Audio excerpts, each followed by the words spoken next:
It just seems part of the family is gone.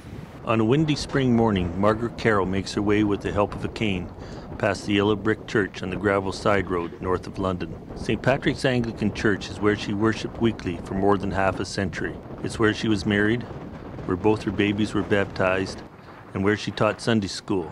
But now the door is padlocked and boards cover some of the windows. The end came for St. Patrick's 18 months ago, with only 6 parishioners. It wasn't worth even coming up to open the church or have the fuel going or anything, because there was nobody there.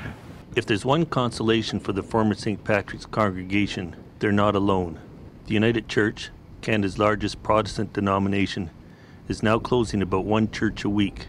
The Roman Catholic Church has also recently been down the same road, with its London diocese deciding to close 40 parishes. One area minister doesn't see doom and gloom when he looks at the future of the church. I think the future's bright. I think it's hopeful.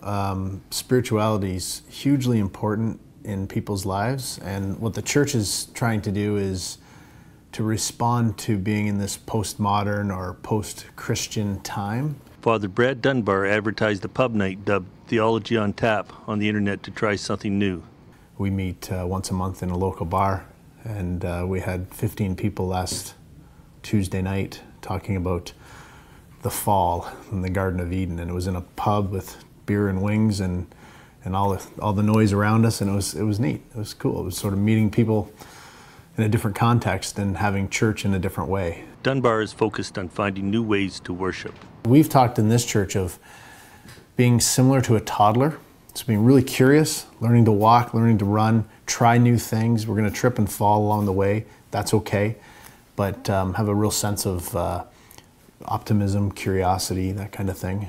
For Margaret Carroll, the closing of St. Patrick's hasn't ended her church attendance.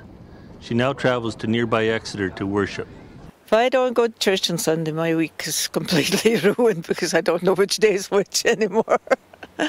Unfortunately for many churches, there are fewer and fewer Margaret Carrolls. For the London Free Press, I'm John Miner.